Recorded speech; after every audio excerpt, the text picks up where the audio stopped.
What's going on, everybody? Brandon Lewis here.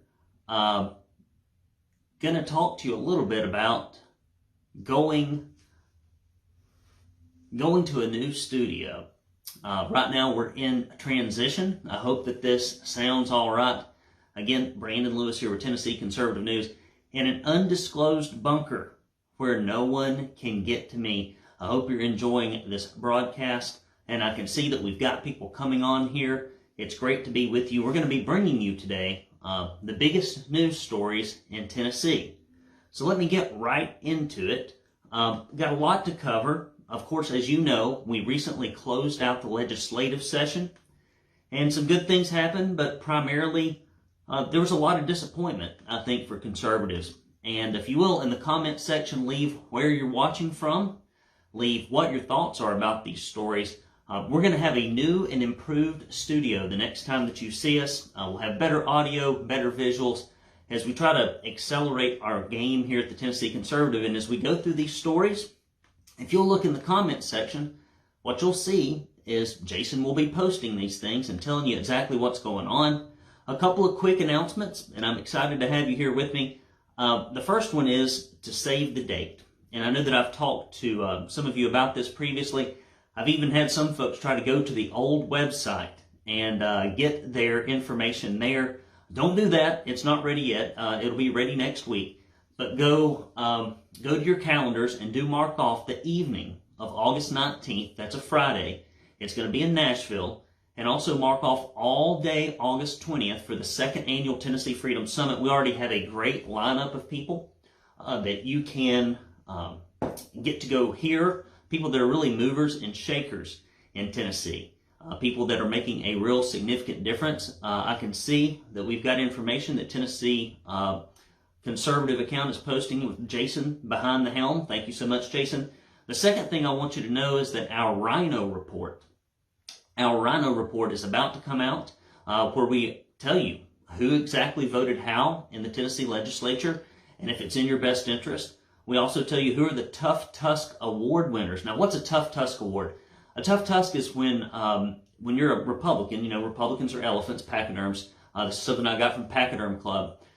When you have a tough tusk, that means that you do the things that your constituents want, and you do the things that are conservative, even if it means maybe you don't get a whole lot of PAC money, even if it means that you have to actually raise money in your district, even if it means you go against the Chamber of Commerce or the NFIB on things like illegal immigration, standing up for medical freedom when everybody else was standing up for control, things like that. And we're going to give you the play-by-play on the most important votes that came out of this legislative session, so that when you go to the polls, you don't have to be bamboozled by all the stuff you'll get in the mailbox. You don't have to be lied to when you see somebody at an event. You don't have to rely upon what they tell you when they speak with you. You'll have the votes right there in your hot little hands. And so that's coming as well. So, Tennessee Freedom Summit, August 19th and 20th. Put that on your calendar. Tickets will be available shortly. And keep your eyes out for the RINO report.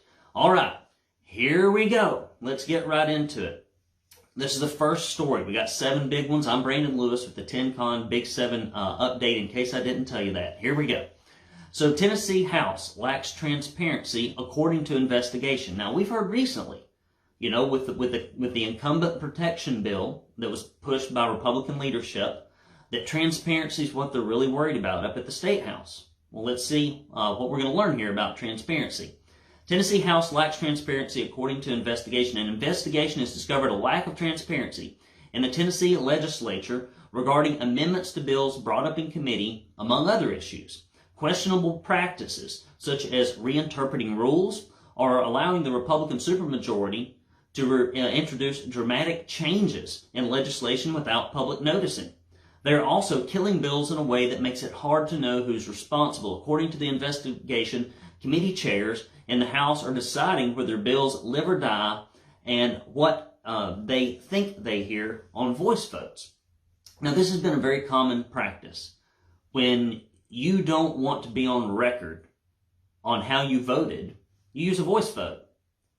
You can't really tell who voted for what. And we also learned in the incumbent protection bill push that they really like to do things in very obscure caption bills where the public doesn't have a chance to read it. And in fact, a lot of these untimely amendments, the people on the committee don't even have time to read the amendments before they vote on it. Like Nancy Pelosi said, you got to vote on it to figure out what it is. Read it later. We got a lot of that going on in the Tennessee legislature, and you think, we kept hearing harumph, harumph. We got to worry about transparency. Well, maybe they should. However, Tennessee House committee rules state that all votes constituting final action on any bill or resolution shall be by roll call vote. It is so hard to figure out who votes how, because a lot of times they don't do roll call votes, and they should. Next, back to the story. One House committee chairman admitted to determine the outcome of a voice vote, he goes by voice level. An investigation also noted that when voice votes occur, the legislative cameras focus on the chairperson alone, making it impossible for the public who may be watching the footage from home to see how members or the committees vote. With a voice vote, the outcome is recorded in the General Assembly website simply as ayes prevailed or nays prevailed. That's not transparency. At least not to me. That's my editorializing, with no mention of how the individual committee members voted unless they specifically requested their vote to be recorded. Next story. Acquired immunity bill passes into Tennessee law without governor's signature. Amazing.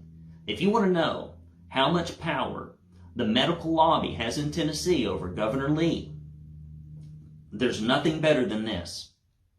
According to all data that you can look at, acquiring COVID and naturally recovering from it is better than vaccination.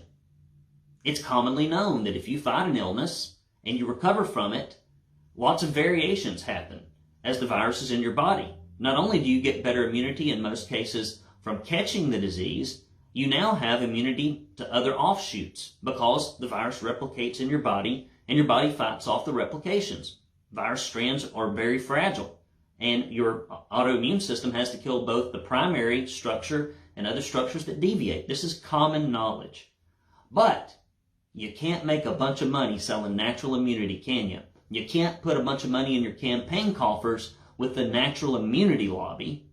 You got to depend on big pharma. You got to depend on big medicine to fund your campaign, to tell you what to do, to take away the rights and freedoms of Tennesseans.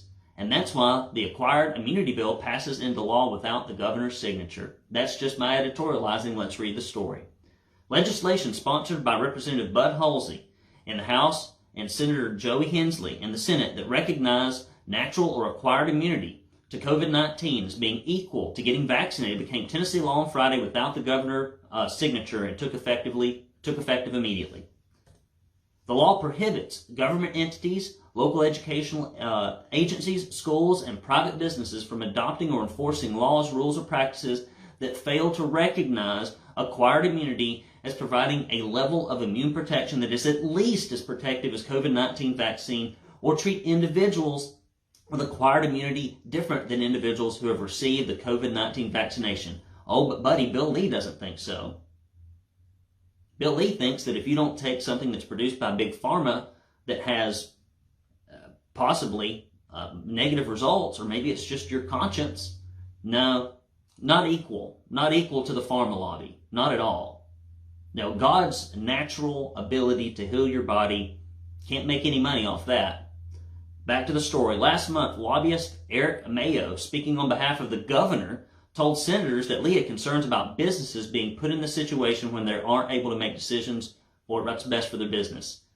And it goes back to tell you this. The Tennessee Republican Party and the leadership is controlled by left-leaning corporations, not conservative primary voters. You can see it in the money that goes into their PACs. You can see it in the money that goes into their campaign accounts. And you can see it on how they vote and what they do when it matters on issues like medical freedom, illegal immigration, school choice, you name it. It's the government bureaucracy. It's left-leaning corporations first. And if there's any bit left over, you might get a conservative vote out of this guy. Maybe. Lee has chosen not to veto any bills since taking office. The Republican supermajority in the Tennessee General Assembly could override him if he were to do so. Bills he does not sign become law, but without his official stamp of approval. Next story. Tennessee's trigger law could ban most abortions if Supreme Court overturns Roe v. Wade. The Human Life Protection Act, passed in 2019, could criminalize performing or attempting to perform an abortion, except in extreme cases where it is necessary to prevent death or serious or permanent injury to the mother. The law would go into effect 30 days following a possible Supreme Court decision to overturn Roe v. Wade, and would make it a Class C felony to perform or attempt to perform abortion. National District Attorney Glenn Funk, name says it all, has said that he will refuse to prosecute abortion cases, obviously wanting to kill babies instead. Nice move, Mr. Funk. Yeah, maybe you could look at your kids and grandkids and tell them what Papa and Daddy is doing. That's terrible. That's just my opinion. Funk stated that it is more important now than ever to vote representatives into office who will stand firm and protect their constituents from threats and whims of conservatives. Next story. Starbucks sues Tennessee GOP and election officials over removal from the District 5 ballot. I have mixed feelings about this, I'll be honest, and I've been upfront and clear about this from day one. There are rules in place. In the Republican bylaws, you're supposed to have voted in 3 of the last 4 primaries. To me, it's a good way to figure out if somebody is conservative or not, if they cared at least enough to vote in the primaries. Now, the other issue is a lot of people didn't pay any attention to the last 2 years because they never knew how bad their government was going to screw them. They never knew. And so they finally got engaged, and now they can't participate in the process because they really weren't awake until all that stuff happened. But the thing that kills me is that that's the only method by which you can run for office as a Republican. And you can't be vouched for. But at the same time, you have Republicans that are in office, for example, like Patsy Hazelwood, who's going to be my state representative where I'm moving, who has a terrible voting record, votes with Democrats every time it counts. And she had to be vouched for so she could run. So apparently she wasn't a Republican, or Republican enough. But the party won't do anything about somebody that has a terrible liberal voting record. They won't call them out. They won't censor them. There's no mechanism for that when that policy really affects people. So I'm kind of on the fence. On the one hand, I would really like voters to be able to decide. On the other hand, I'm kind of glad they got some rules in place. So I'm torn on this. That's just my personal opinion. Conservative Robbie Starbuck, who was barred by the Tennessee GOP from running in the District 5 primary for the U.S. House, has filed suit against the GOP chair, Scott Golden, Tennessee Secretary of State Trey Hargett, and the Tennessee election coordinator, Mark Goen. Starbuck was one of at least 3 GOP candidates running for Tennessee's 5th congressional district that the GOP voted out last month to keep off the primary ballot. The GOP also voted to bounce Baxter Lee and President Donald Trump's endorsee, Morgan Ortagus. The lawsuit argues that the Tennessee GOP broke the law by removing them from the ballot, and also alleges that it violated the Tennessee Open Meeting Act by voting on the issue in secret. Now that's an interesting angle. The decision was made by the Tennessee GOP's Executive Committee, ruling that the candidates did not meet the qualifications to run as Republicans in the primary. GOP Scott Golden stated that the candidates were removed due to the party's bylaws, which state candidates must have cast ballots in at least 3 of the last 4 previous Republican primaries. The Williamson County Young Republicans issued a statement disagreeing with Golden's decision, stating that all 3 candidates are more than fully meet the state party's requirements for being considered bona fide. The group also stated that the Tennessee Republican Party has reduced voter confidence by removing Starbuck, Morgan Ortagus, and Baxter Lee from the ballot, and that they strongly condemn the actions of the Tennessee Republican Party and urge the party to reverse this decision. I don't know that my confidence could have been reduced anymore, to be honest. When I watch this legislative session and I see that they took no action on illegal immigration, but instead put another magnet in place by giving illegal aliens that were approved by President Obama the right to gain professional and commercial licenses, yet they would not do anything about the mass transportation, about the funding of illegal immigrant education, would not put any type of requirements in place for employment. I don't know that my confidence can get much lower. When we have the worst academic performance, kids trapped in failing schools and terrible and abusive environments where they are graduated as functionally illiterate, but we can't pass school choice, not even for the bottom 10%. I don't know that my confidence can be shaken much more. You keep on shaking. I don't know that there's much more confidence to shake out of me right now after this session. Next story, Governor Lee suspends executions to allow for independent review of lethal injection. Governor Bill Lee has halted all executions in the state of Tennessee until the end of 2022 to allow for an independent review of lethal injections. Lee issued a news release Monday morning with the assignment after providing a temporary reprieve last month to death row inmate Oscar Franklin Smith because of a technical oversight in the lethal injection. Now here's something you need to know about Smith. Smith is 72 damn years old. He was scheduled to die by lethal injection on April 21st. He was found guilty on 3 counts of first-degree murder on October 1st, 1989. 1989. 30-some-odd years ago. For the killings of his estranged wife and her 2 sons from a previous marriage. Man takes 3 lives. Worried about a technicality 30 years later. That's the criminal justice system in Tennessee, according to Bill Lee. Lee stated Monday afternoon that he was made aware of the issues with the legal injection medication on the day of his execution. How many issues can there be?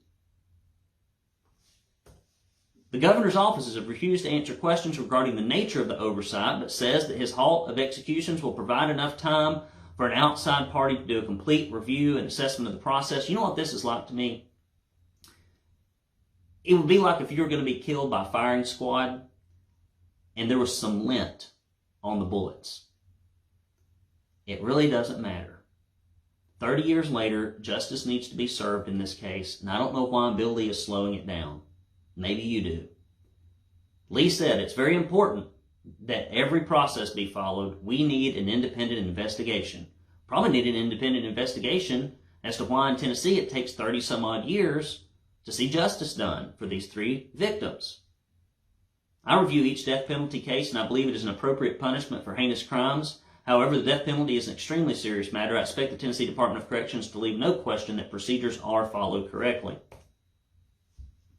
Next story, Tennessee Legislature reaches agreement on campaign finance reporting bill. This is the campaign incumbent protection bill.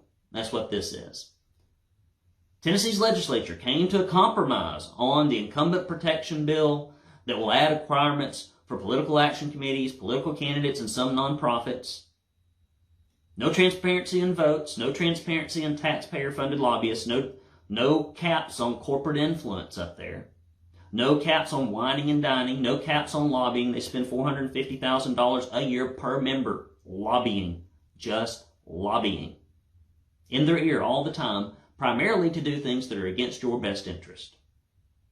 But we got time to mess with little old nonprofits like the Tennessee Right to Life, like the Tennessee Firearms Association, Tennessee Stands, Tennessee Eagle Forum. We got time for that, boy. Transparency. A highly debated portion of the bill will require little old grassroots organizations and nonprofits to report expenses of more than $5,000 spent on communication with the image or the name of a candidate on them. Now, you can't say the name of a candidate. You can't put the image out there now, or there will be consequences. Last thing we want is somebody knowing how we voted up in the legislature. That's why we vote with voice votes. That's why we sneak in caption bills. Transparency my ass.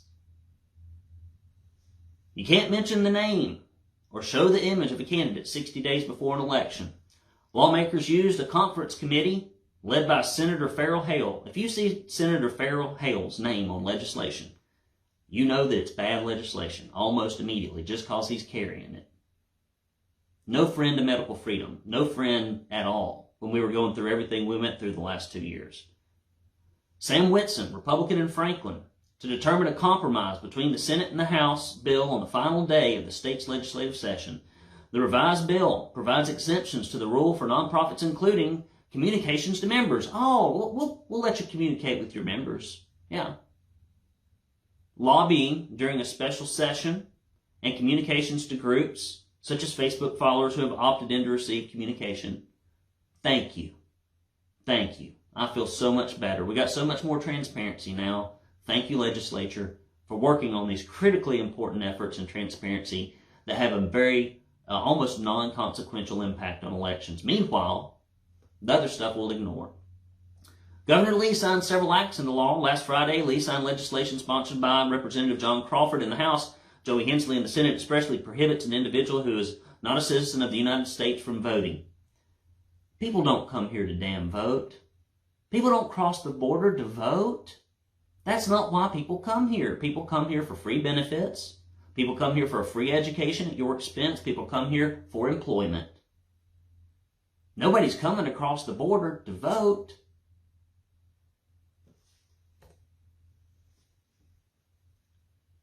I'm glad it passed, I guess, but it's not a solution to the problem. It will not that will not stop one illegal immigrant from coming to Tennessee, period. Also, last Friday, Lee signed legislation by Representative Deborah Moody in the House, Hensley in the Senate, which prohibits local education agency or public charter school from knowingly entering into an agreement or individual or entity that performs abortions, induces abortions, provides abortion referrals, or provides funding, advocacy, or other support for abortions. That's a good bill. I'm all for it. We've had Planned Parenthood try to move into our community here in Chattanooga, quickly becoming, if it's not already, the most liberal metropolitan area, right behind Nashville.